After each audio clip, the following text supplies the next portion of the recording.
So, it was like, yeah, I'm from Milwaukee, beer and socialism. Milwaukee may be synonymous with beer, but for many people, its socialist past is little more than a quirky piece of 1990s pop culture. So, do you come to Milwaukee often?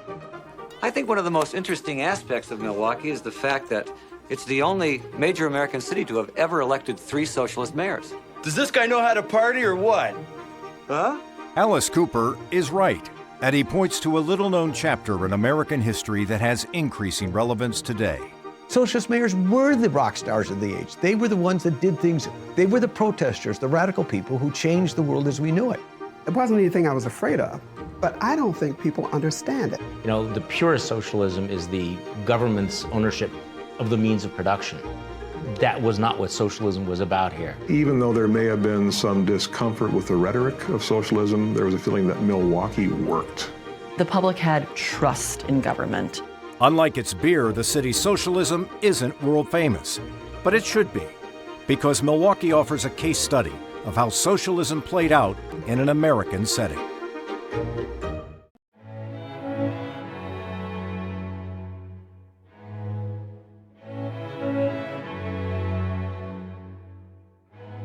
For nearly half a century, one of the largest cities in America was run by socialists. They ended corruption, fought for better conditions for working people, and cleaned up the environment. But you've probably never heard of them, because it was policy, not publicity, that drove them. These were not charismatic, flashy ideologues.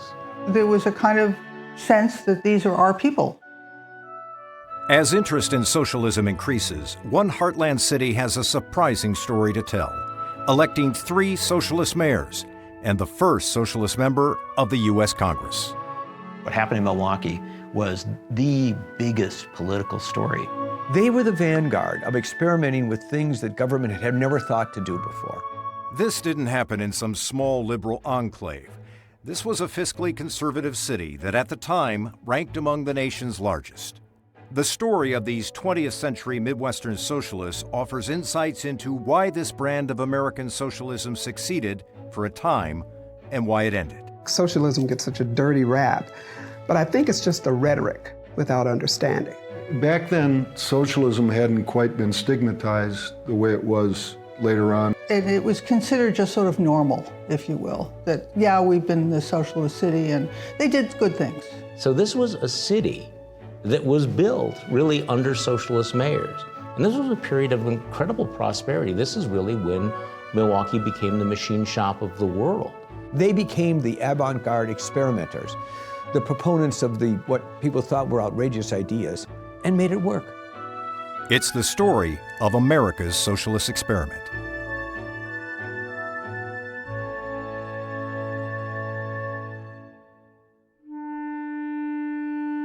Sewage is a problem. It stinks. Worse, it carries disease. And as people are packed closer and closer together, it becomes impossible to avoid. This was a huge problem at the turn of the 20th century, as poor European immigrants pressed into American cities like Milwaukee. It was very, very crowded. The population density in Milwaukee matched Manhattan. So it was a very dense and crowded place. As the population swelled, the sewage became unbearable. This is a time when you have horses and mules in the streets, so that they were disease carriers, all that manure in the streets. People died from bad water or from bad food or from, filth. The city did not do a good job of protecting people at the most basic levels. So it really was an open sewer, literally. And all they did was convey human, industrial, and animal waste to the nearest river. So that's all it was for. Anyone who cared about this problem would certainly have the support of the people. The socialists had a solution. Part of that solution is still visible today, here. Massive amounts of sewage come into this plant, where it's filtered, fermented, and then bagged into fertilizer. So, in effect, the city sells its sewage to homeowners who spread it on their manicured lawns. The proceeds are then used to maintain and enhance the sewage system. In the 1920s, only one city was working to spread this ingenious idea. A city run by a highly respected socialist mayor, the city of Milwaukee, Wisconsin. One of the main legacies from the socialists was the tradition of clean government here. You almost can't find a city that is more different than, say, the political culture of Chicago than Milwaukee.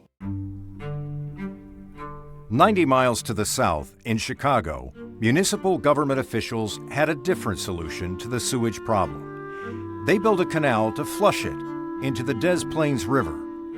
Chicago's waste became the problem of the unfortunate people downstream who didn't have the political clout to do much about it. There's no question that Milwaukee was a different place to live and work than Chicago.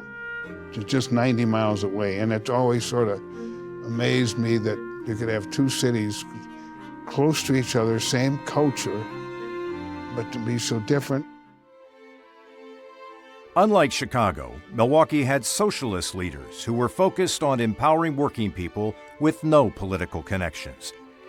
And an important step was to give citizens basic sanitation, streets without open sewers. Milwaukee's leaders came to be called sewer socialists.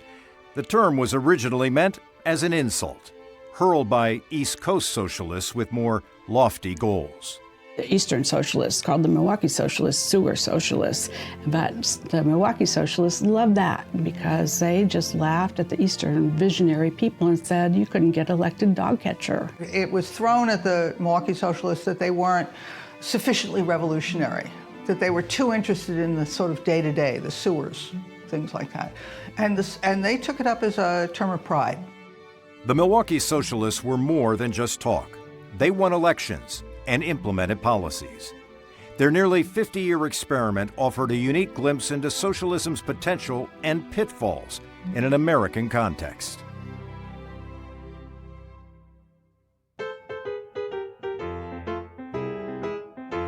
Voters go to the polls for two reasons: to vote for something or to vote against something. In 1910, a lot of people wanted to vote against the regime of David Rose. After 12 years as mayor, Milwaukeeans had enough. Rose didn't just tolerate vice, he seemed to encourage it. His nickname was all the time Rosie, and he not just tolerated but came close to encouraging all-night saloons, gambling dens, prostitution, and literally in the shadow of City Hall. Rose packed his government with shady characters, leading to nearly 300 indictments against city officials during his term. Milwaukee was pretty much a political cesspool. It was sometimes said it was the most corrupt city in the country. So the point is that we had malfeasance in high office, and that created a real momentum for reform. The promise to clean up the corruption in Milwaukee resonated with voters, leading to a landslide win for socialist Emil Seidel in 1910. And Seidel delivered on the promise. Brothels were shut down, corrupt city workers were fired, and the police department was completely overhauled. Officers received vastly improved training. Later, the U.S. Attorney General named Milwaukee as having the best police force in the United States. So it's an interesting thing here that the socialists rose in 1910 not merely as a party proposing economic alternatives, but also, I think much more so, as a party proposing clean government. It wasn't long before Milwaukee earned the nickname the crime-free city. On the front page of the New York Times, day after day, there were news reports, and not negative, or overly positive. They were just this thing of something amazing has happened out in America, out in the middle of the country. For many voters, the socialist government elected in 1910 had done its job by rooting out corruption. But the socialists had a much bigger agenda. Just about any problem can be solved with honest, efficient government. That's what Milwaukee's first socialist mayor thought. At a time when Vladimir Lenin longed for revolution, The newly elected American socialists were more worried about inventory management. By bringing modern accounting and inventory practices to city government, the new mayor, Emil Seidel, hoped to save money and lives. Sometimes socialists are considered these tax and spend radicals. These Milwaukee socialists, they were good governors, and they introduced things like unit cost accounting, the first inventories, line item budgeting. By the early 1910s, American socialism was rising fast, and Milwaukee was ground zero. After Emil Seidel won City Hall, he worked to quell fears he was a revolutionary. Like the other Milwaukee socialists, Seidel's goal wasn't a quest for raw power. Instead, his focus was using the existing tools of government to improve the daily lives of working people. The Milwaukee socialists existed in a time where they believed it was quite possible to perfect a city, a state, a nation, the world. This was a very, very radical vision. The arts, recreation, and education were just as important to the socialists as health care and workers' pay. As evidence, Seidel's top assistant wasn't a political operative. Rather, he was a poet, Carl Sandburg, who would later win 3 Pulitzer Prizes for his writing. But he becomes Emil Seidel's personal secretary. So kind of his left-hand man is how I described it. Emil Seidel's win was deeply embarrassing for both Democrats and Republicans. And so they joined forces, crafting an unprecedented backroom deal to oust the socialist mayor. A single candidate would be endorsed by both Democrats and Republicans. The tactic worked. Seidel lost, but America's socialist experiment was far from over.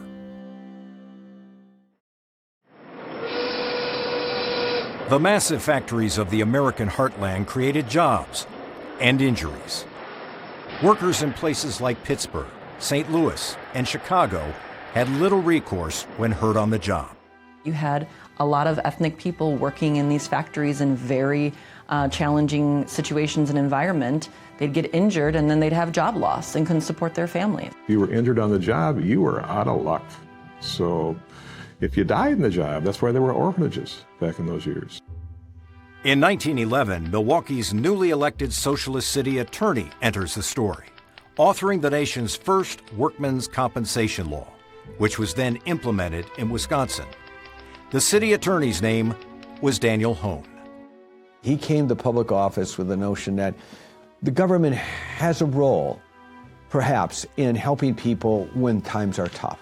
That wasn't known before. It was really a radical idea in America that the role of government should somehow intervene in the lives of citizens when things are tough, whether it's health care or unemployment. The Supreme Court would always knock those things down. It was just it was survival of the fittest.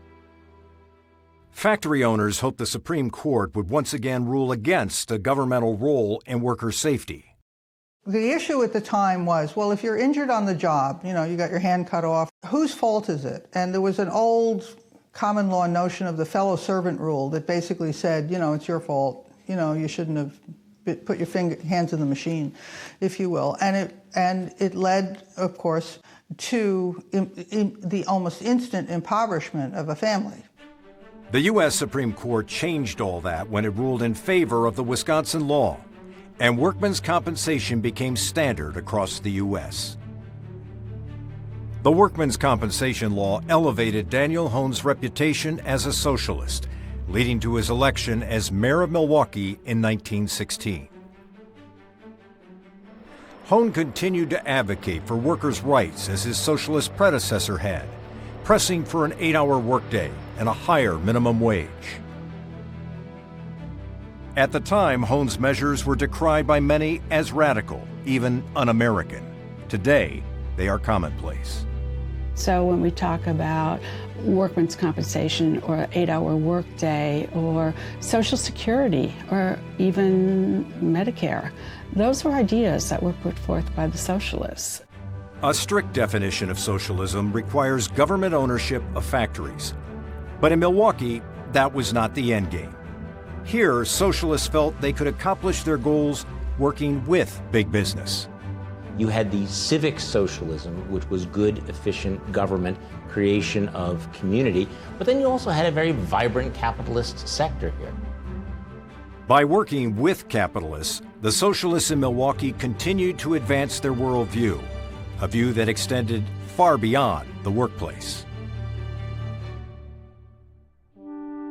In the early 1900s, this public lakefront didn't exist. The ultra-wealthy owned much of the land along the Lake Michigan shoreline. The poorer classes were shut out. Once elected, the socialists saw a solution.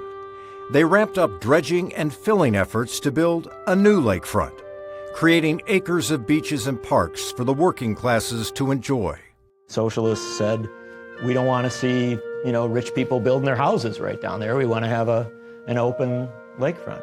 My grandfather took me to the lakefront when I'm only 10 years old and says, this lakefront belongs to the people. This massive infrastructure project can today accommodate hundreds of thousands on a warm summer day. Most of Milwaukee's lakefront is in the public domain. Other places in the country, it's sort of high-end housing or high-volume expressways. In Milwaukee, it's parkland. The Lakefront Project was just one step in a larger socialist plan to address a new concept in the lives of working people: leisure.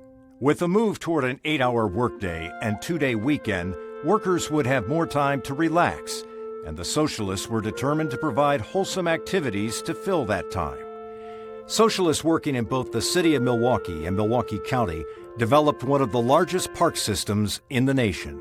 I think the reason why we have a lot of parks, the reason why we had social centers and all of those, I think reflected that socialist view of community. So the whole idea was to have these parks as lungs of the city and respite from the chaos and grime of industrial Milwaukee. Milwaukee County has 15,000 acres of public green space. That is 5 times per capita more than Chicago has. Today, Americans take for granted that their city's parks department also includes organized recreation. But the idea of a robust recreation department can be traced back to this woman. Dorothy Endress became the nation's first municipal director of recreation in 1920. Under a socialist government, she spearheaded an endless list of activities to meet the needs of nearly every citizen. She had a great line, often repeated, during our work days we make a living, in our leisure we make a life. In addition to competitive sports, there were singing clubs, drama productions, lectures, and dancing. More practical activities included English classes and work skills for the unemployed. Every school during the summer that had a playground, you had people working on the playground with recreation for kids. That's what I did. I was a director of a playground. I didn't realize that that was the result of a certain political economic philosophy that was driving the decisions that were being made for the city. I didn't realize that until much later on. Dorothy Endress's drive for organized recreation grew out of the larger socialist idea that government should serve the whole person, providing a platform for a range of cultural activities. That they liked that sort of a communal place where they could be, where in fact they saw themselves as part of a community. And I think that's what this specific kind of German socialism meant. Opportunities to share music, food, and beer were baked into the socialist view of the good life. Today, Milwaukee is home to the world's largest music festival, an idea that grew out of the socialist view that government should play a role even in the leisure side of life. The City of Festivals tradition, in some sense, goes back into this sort of same notion that, ordinary people should be able to have fun and drink. The socialist movement in Milwaukee wasn't so much about ideology. It was about playgrounds and music and art and fun and a good life and a chance for happiness for all of us.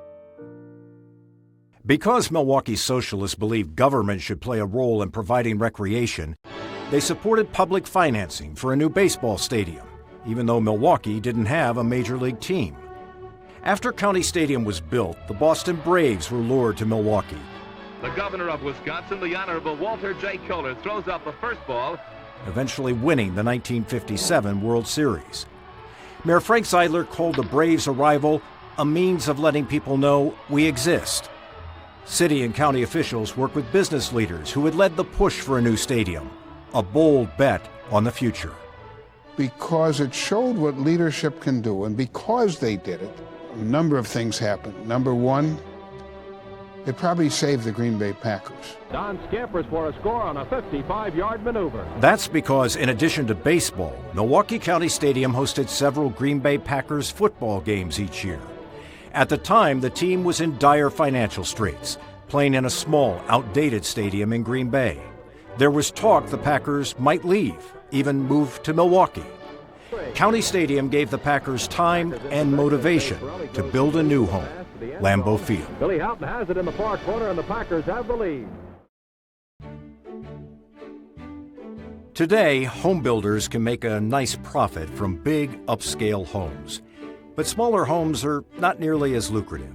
So there is little incentive to build housing for people of lesser means. And this isn't a new problem. In 1920, Milwaukee was the second most densely populated city in America, after New York. Waves of new immigrants here were pressed into decrepit tenement housing. Socialist leaders saw a solution: single-family homes, each with its own small plot of land, a more healthy environment for workers' families. But builders weren't interested. So Milwaukee's socialist government stepped in, creating the nation's first municipal public housing project in 1921, called Garden Homes. When construction started on 105 houses, there were 700 applicants.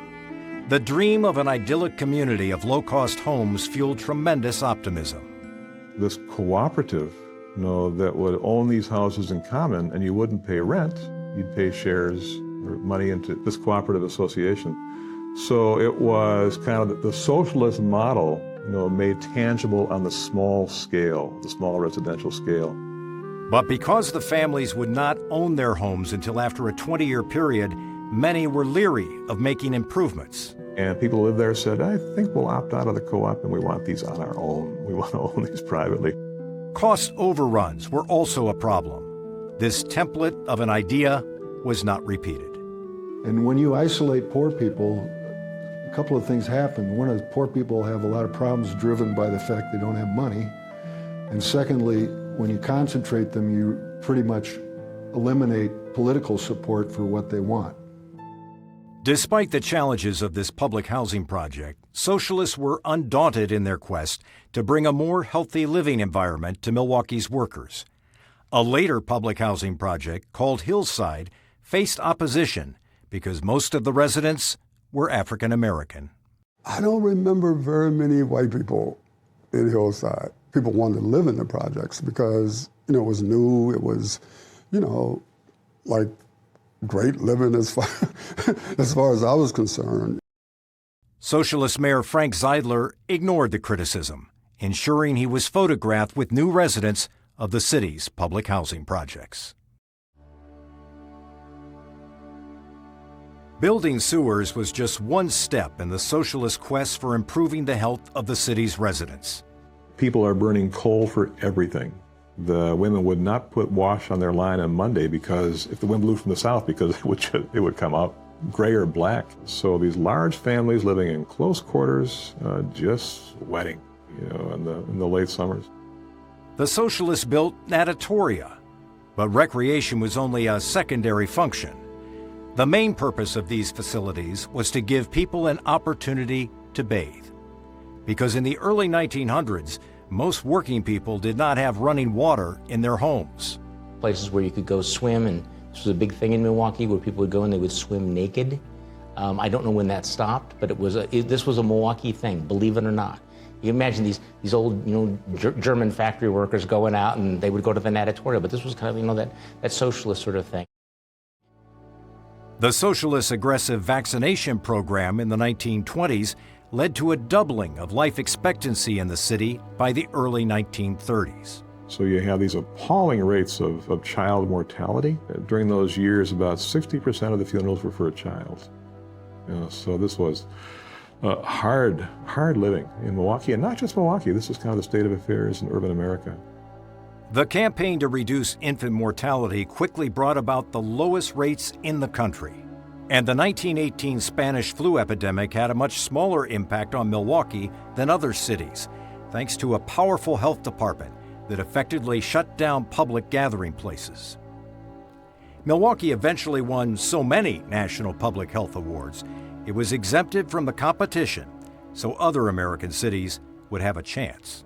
Milwaukee becomes a paragon of civic virtue, and we won award after award as the safest, healthiest, and cleanest big city in America. The successful innovations of the Milwaukee Socialists did not go unnoticed across the nation. What came to be called the Milwaukee experiment was closely watched by friends and foes. But attempts to replicate this brand of socialism elsewhere were not successful, largely because Milwaukee's backstory brought together a unique set of factors. What happened in Milwaukee is partially because it was a heavily immigrant population from Central Europe, mostly Germans initially, that they brought with them political traditions that were bubbling up in Europe at the time, and socialism was one of them. In the decades following the American Revolution, the countryside of Europe became increasingly unsettled. Commoners longed for American-style freedoms, but the aristocracy resisted. This all came to a head in 1848, when a series of protests were crushed in the German territories. The intellectuals behind the protest movement escaped to America. Because they were mostly German, they came by ship to the place with the largest number of German immigrants, Wisconsin. Unlike the previous wave of German farmers, the 48ers, as they were known, were writers, artists, teachers, and lawyers. These were idealists, but they were also politicians. And they loved politics. And they believed that they could win elected office. And in fact, they did. Over time, the 48ers in the growing city of Milwaukee gained influence. Fueling their popularity was their concern for the problems of the lower classes, poor working conditions, rampant disease, squalid housing, and an utterly corrupt city government. The issues they championed finally reached a critical mass in 1910, with the election of Emil Seidel as Milwaukee's first socialist mayor. But the real power behind the movement was not Seidel, it was Victor Berger. Victor Berger was a founding member of the Socialist Party in America and the very first socialist elected to Congress. As the de facto leader of the Milwaukee Socialists, Berger spent much of his career fighting the more radical wing of the National Socialist Party, some of whom advocated violent change. Berger always saw socialism coming incrementally through the existing political process. He was not only a very pragmatic politician, but he was a masterful tactician.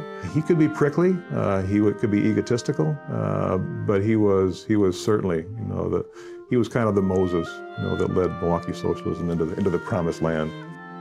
Early on, Berger and the Milwaukee Socialists came to understand that a government takeover of big business was not going to happen. So they made a key pivot, refocusing on using government to help people within a capitalist system. They were smart to abandon the theory of socialism that there should be government ownership of private industry. They got that right. They just said, it ain't working, so let's back off. In retrospect, some of Victor Berger's policies seem remarkably tame. He advocated for a government program of old age pensions, considered outlandish at the time, but eventually passed under a different name, Social Security. Not all of Berger's ideas were so readily adopted. For example, he advocated abolishing the U.S. Senate. The beginning of Berger's downfall was World War I. It was not a good time to be of German heritage in America. Once America entered the war, Germans were considered the enemy, and German Americans were viewed with suspicion, especially since most still spoke in their native tongue. World War I was this great divisive moment in American politics. Declassified FBI documents show that U.S. government agents surreptitiously attended church services in Wisconsin, looking for any pro-German messages in the sermons and threatening to jail the offending pastors. But spies weren't needed to determine if Victor Berger was opposed to the war. He put up posters all over Milwaukee saying, "War is hell caused by capitalism. Socialists demand peace." By 1918, Berger's anti-war stance led to charges he had violated the new Espionage Act. The judge in Berger's case was Kennesaw Mountain Landis, who would later become the commissioner of baseball. He had been a federal judge in Georgia, was one of the great autocratic personalities of all time, got away with it for a while, is an interesting guy. Landis sentenced Berger to 20 years in prison, stating afterwards that the law did not permit him to have Berger lined up against a wall and shot. Berger's crime, running an anti-war newspaper. Victor Berger is arrested, tried, and convicted on the Espionage Act of using his paper, the Milwaukee Leader, to espouse anti-war views. So Milwaukee elected him anyway. He went back to Congress. Congress wouldn't seat him. A new election was held, and Berger won again. In fact, voters returned Berger to the U.S. House of Representatives in 3 consecutive elections. The U.S. Supreme Court eventually heard the case and overturned his conviction. The Socialists had learned their lesson, and the second Socialist mayor of Milwaukee, Daniel Hone, would not be so confrontational. 1886. A bomb goes off in Chicago's Haymarket Square, killing a policeman. Albert Parsons, a famous socialist, is implicated. He escapes to rural Wisconsin and hides out in a barn. The following morning, a young boy named Daniel Hone goes out to the barn alone and sees a man hiding in the corner. So Parsons ends up on their front doorstep. And of course, Illinois puts out a reward for $10,000 for Parsons. They want him back, and they want to hang him. Parsons has come to the Hone farm because Daniel Hone's father was sympathetic to the socialist cause. The family hides Parsons for a time, but eventually he returns to Chicago. Parsons gave himself up and stood in solidarity with his fellow defendants and was hanged. He might have applied for a commuted sentence, but chose not to, because it would have been an admission of guilt, and he thought he was innocent. The episode had a huge impact on Daniel Hone, cementing his quest for justice and his support of socialist ideals. After Hone wrote the nation's first workmen's compensation law, he was elected mayor of Milwaukee in 1916. He would serve for the next 24 years, the longest socialist administration in U.S. history. Time magazine put him on the cover. Milwaukee, again and again, was rated as one of the most financially sound cities in the country. So here you had socialists running the city that kept topping the lists as being best run. Daniel Hone had no interest in touting his celebrity. He preferred to talk about results, often citing how his administration significantly lowered the cost of garbage collection. It is quintessentially Milwaukee to say, I'm going to run to lower the price of collecting garbage. That is almost the essence of what Milwaukee socialism would be about. Not that we are going to, transform Milwaukee into a worker's paradise, but we're going to make it cheaper to collect your garbage. Hone liked to brag that smallpox vaccinations, which were $3 from a private doctor, cost the city only 7 cents to administer. He was convinced that the city could provide a wide range of services cheaper than any private company. Hone was particularly irked by the private streetcar company, which he thought was gouging the citizens of his city. Public transit was, in the days before automobiles, it was a public necessity. And you have this New York company, the North American company, they're the ones who are making the profit. And Dan Hone, like all socialists, believed that the profit should stay here, and the people who supported that system should own it. Dan Hone never had the opportunity to take over the transit system, but he did venture into the grocery business when during World War I, profiteers drove up the cost of food. Hone authorized the city to buy boxcars of canned goods, fish, and produce to be sold to the public at deep discounts. Hone didn't overspend on his ambitious projects. He considered fiscal responsibility to be a centerpiece of effective socialism. During his tenure, the city did not run budget deficits. On occasion, Hone's more idealistic side became visible. When the King and Queen of Belgium planned a visit to Milwaukee, Hone blocked the trip. His sole reason? Monarchs represent everything socialists despise. Hone could not bring himself to welcome any aristocrat. So a royal visit to Milwaukee was considered quite something, except by Dan Hone, who, when he was invited to come and greet the king, sent back a message that was essentially, I don't greet kings.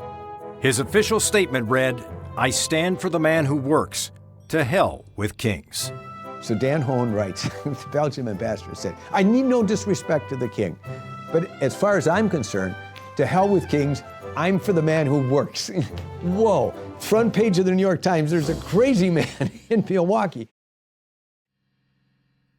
A much more serious test came when the Ku Klux Klan tried to establish a beachhead in Milwaukee in the 1920s. While Democrats and Republicans did little, Hone harassed the Klan relentlessly, eventually driving them out of town. And he made it clear they weren't welcome in Milwaukee, they can get out of town fast, and then he spoke positively about these communities that they targeted. Efficient, frugal government doesn't make headlines, and over time, Daniel Hone began to seem stodgy, even boring. He was vulnerable to a more exciting competitor. And that's exactly what he got in 1940, when Carl Zeidler, who was not a socialist, ran for mayor. Carl Zeidler was the first of the modern campaigners, a blonde baritone, and someone who would walk into a rally with a girl on each arm and sing "God Bless America." In his campaign to unseat Hone, Carl Zeidler didn't talk about his political philosophy. Instead, he put on a well-orchestrated show. His events included a 5-piece band, a giant American flag, and glamorous women handing out literature. Zeidler's team even invented the balloon drop, which is now a staple of political rallies. He was the singing mayor of Milwaukee, and he was a very charismatic figure. Uncle Carl was tall and blonde and athletic and had a terrific singing voice and extremely gregarious. He was drop-dead gorgeous, he was young, and he could sing beautifully. He could sing "God Bless America," and he would run around the city, singing to all these groups. Dan Hone never took him seriously.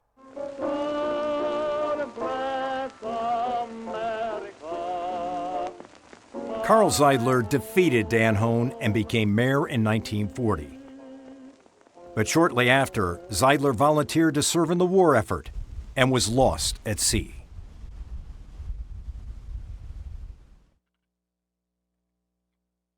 A few years after Carl Zeidler died, his younger brother Frank decided he wanted to be mayor. But Frank was a socialist, and it wasn't easy to get elected as a socialist in 1948, even in Milwaukee. With America now in the Cold War, many saw socialists as the equivalent of communists, and communists were America's greatest perceived threat. This widely published photo turned the tide in favor of Frank Zeidler, showing his gentle, unassuming family side. It was an image of a Milwaukee family that people could empathize with. It was not a scary socialist.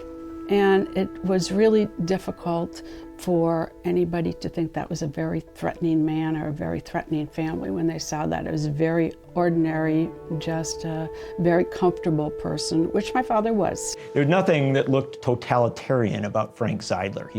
He rode the bus. He was so not a politician, but he was probably one of the best ones I'd ever known. Part of the reason for Frank Zeidler's win has been credited to the popularity of his war hero brother, but Frank never shied away from his socialist views. My father was a very good politician, and he knew how to run a campaign. He believed that people coming together, working together, would produce much better outcomes than everybody just individually striving for their own selfish interests. The issues socialists championed in the 1940s and 50s were far different from their predecessors. For starters, there were these: freeways. Frank Zeidler originally loved freeways, calling them citizen highways. As the latest in a line of efficiency-minded socialists, Zeidler saw freeways as a way to reduce congestion and a faster, better way to get workers from place to place. But then Milwaukee actually built its first freeway, and everything changed. Those neighborhoods were gorgeous. Beautiful parks, beautiful homes, and then all of a sudden freeway starts in. Houses started dropping. Zeidler's attitudes towards freeways changed very quickly when he saw what happened with Stadium North, which was the first freeway built in Milwaukee. And the net result was it diminished property values, ruined Washington Park, which had been the busiest park in the city. Cost the city tons of property value. It was just insane. The expressways became highways to take wealth out of the community rather than to sustain the community. Zeidler's focus on efficiency led to his greatest quest in office, annexing suburbs into the city of Milwaukee. Zeidler was outspoken in his view that suburbs were sucking badly needed resources from the city, but not paying a fair share of taxes. He really felt that this was one community, and to have many different little local governments competing for resources was not the best way to serve the people of this community. They would consider suburbs kind of incorporated selfishness. So Frank would say that we'll work with them, but don't acknowledge their right to exist, basically. So many of those business interest people lived in the suburbs, and they were protecting their lower tax rate. And so they were opposed to many of his policies that would have disrupted that. Zeidler was unrelenting in gobbling up neighboring communities, often using Milwaukee's access to Lake Michigan water as hostage in the negotiation. It worked. Milwaukee doubled in size during his term. The larger footprint led to economies of scale, which helped Zeidler continue the socialist tradition of balanced budgets. He was able to pay for his socialist agenda. In the middle of Zeidler's first term, U.S. Senator Joe McCarthy began a campaign to root out communists in government. The nation's leading anti-communist and leading socialist hailed from the same state, but they didn't attack each other. Zeidler believed McCarthy's combative behavior was influenced by the senator's drinking. My father said he thought he was in over his head, and he was in over his head partly due to his basically alcoholism. And so there, even when there was a person doing some pretty evil things, my father tried to look for the humanity. Earlier in his career, Joe McCarthy was a New Deal Democrat who played poker with his left-leaning buddies. Now the Wisconsin senator was at the center of the nation's anti-communist fervor. McCarthy's Red Scare quickly gained traction nationally, but in Milwaukee, the story played out differently. At the height of McCarthyism, in 1952, the citizens of Milwaukee re-elected their socialist mayor, Frank Zeidler, to a second term in office. I think it was like the old reliable slippers you had in the closet. It wasn't coming to take away your stuff. It wasn't going to nationalize your business. It wasn't going to tell you where you had to live, but it was going to provide those needed public services. So it never had that visceral reaction that I think some people had. Frank Zeidler was a strong advocate of civil rights, a decade ahead of many other northern mayors. During his tenure, the city's African American population tripled, and Zeidler embraced the new Milwaukeeans. It was a sharp turn from the position of socialist leader Victor Berger, who 50 years earlier was outspoken in his claim that African Americans were inferior to whites. Zeidler repudiated that racism, living in a modest home in an increasingly black neighborhood. I can see him in my head, and I see his hat, and I see the coat and everything. But he was just a very humble person. I think the whole family was like that. Just wanting to be helpful, wanting to be a part of, wanting to educate. Zeidler's advocacy of civil rights made him a target, especially in the 1956 campaign. The real estate industry was redlining districts, keeping African Americans out of certain neighborhoods. My father fought that. He did not think that was right. Critics falsely claimed that Zeidler had put up billboards in the American South, encouraging African Americans to move to Milwaukee for free housing. That 56 campaign was an ugly campaign, and there were efforts to divide the community along issues of race. The escalated rhetoric led to death threats against Zeidler for his pro-African American stance. The stress took a toll on Zeidler's health. He considered pulling out of the election, but he was so incensed by the racism, he stayed in and won. He was very fatigued. He was very tired. He would be so fatigued that, he was hospitalized once for it. And I think it was definitely hard on him to be judged unfairly or so people can disagree with you, but to say things that were basically ignorant or untrue or unfair, it's hard to combat. The ugliness of the campaign made national news. Time magazine called it the shame of Milwaukee. Frank Zeidler served 4 more years and then chose to retire at the age of 48, citing mental and physical strain of the office. When he left office in 1960, America's socialist experiment all but ended. By the time Frank Zeidler left office, the Socialist Party of Milwaukee had long since lost its steam. But many of its ideas, once considered radical, were now embedded in mainstream American life. Even socialist standard-bearers like Daniel Hone had joined the Democratic Party. So the Democrats under Roosevelt, they co-opted the socialist platform, socialist rhetoric, and the socialist base. Once the reforms begin to be successful, the Republican and Democratic parties pick them up. So that the New Deal, Franklin Roosevelt's New Deal, incorporated, say, unemployment insurance, which was passed in Wisconsin some years earlier. What they stood for had been accomplished with the New Deal. The Democrats literally absorbed so much of what the socialists stood for and put it into law. When I would ask him, why are you staying with this party? He would talk about the importance of third-party movements. And the importance to him was that they put out ideas and platforms which then became picked up by the major parties. And people like Roosevelt owed so much of a debt of gratitude. Well, he would never say it publicly, obviously.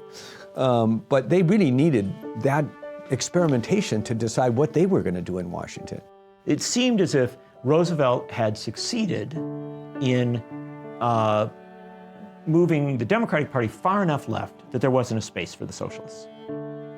The socialists had another problem. Good government doesn't make good headlines. And after a few decades, the socialists' cleanup of corruption was a distant memory for voters. I think people got tired of the socialists. I think after a while, they were boring. Milwaukee was ready for a modern type mayor. As the generations moved into my generation, I think the need for socialism was gone.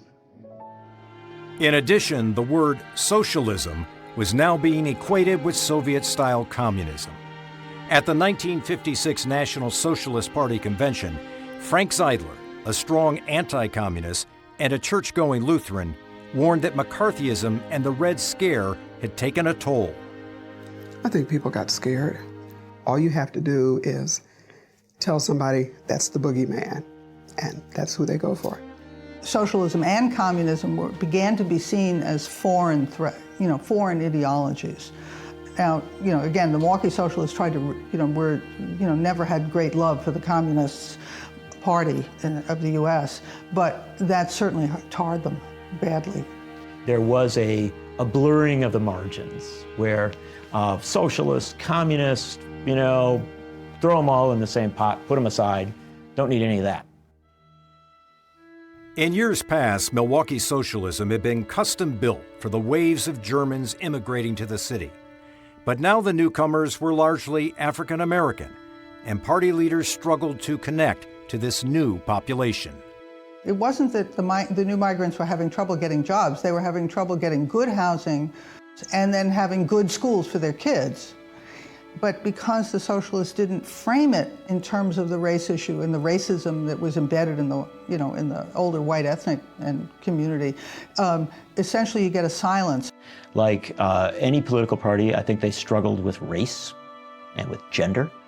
And this is a party where white men tended to be in the leadership. They did not succeed in translating their deeply held philosophy of equality, egalitarianism, to the larger population. My father, at the end of his administration, commissioned a report on what was called the inner core to address the needs of the people and the families and the employment situation, and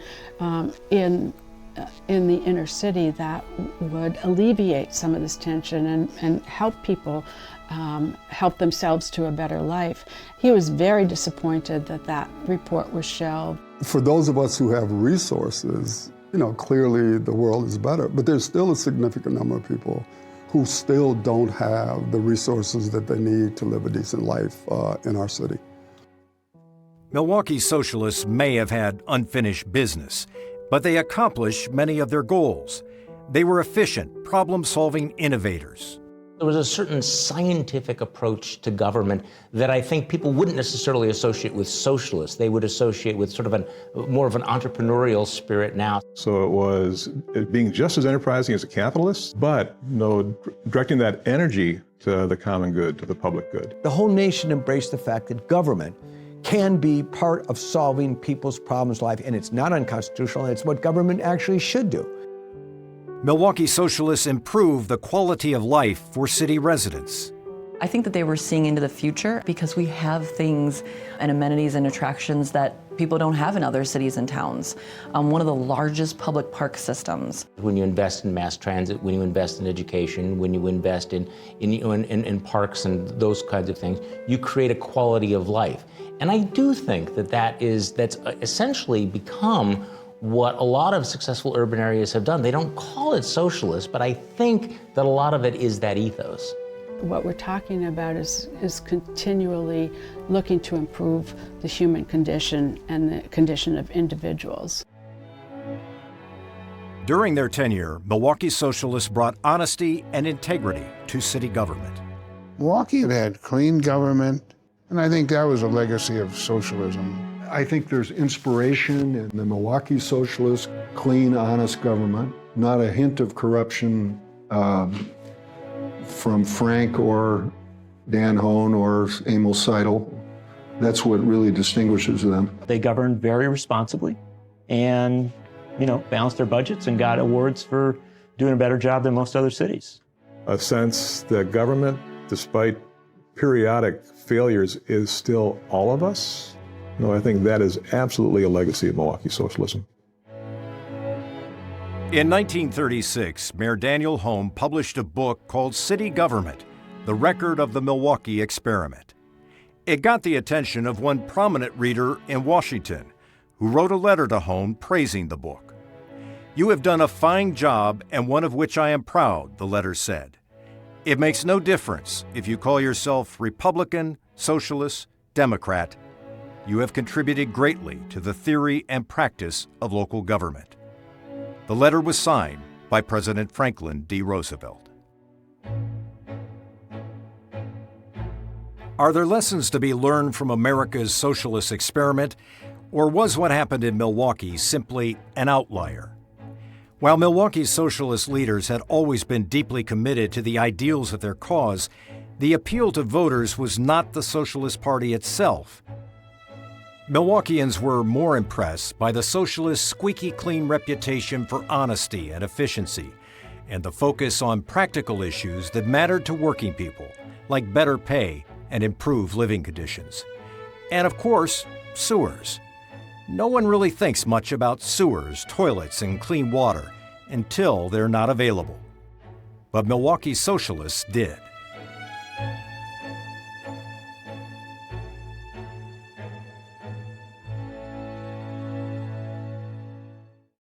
There's one place in America where if you come and you walk the streets and you talk to some older folks and you look at the histories, you can say socialism or a form of socialism existed in the United States. Democratic socialism, maybe social democracy, however you want to describe it, but it existed in the United States and it generally got high marks.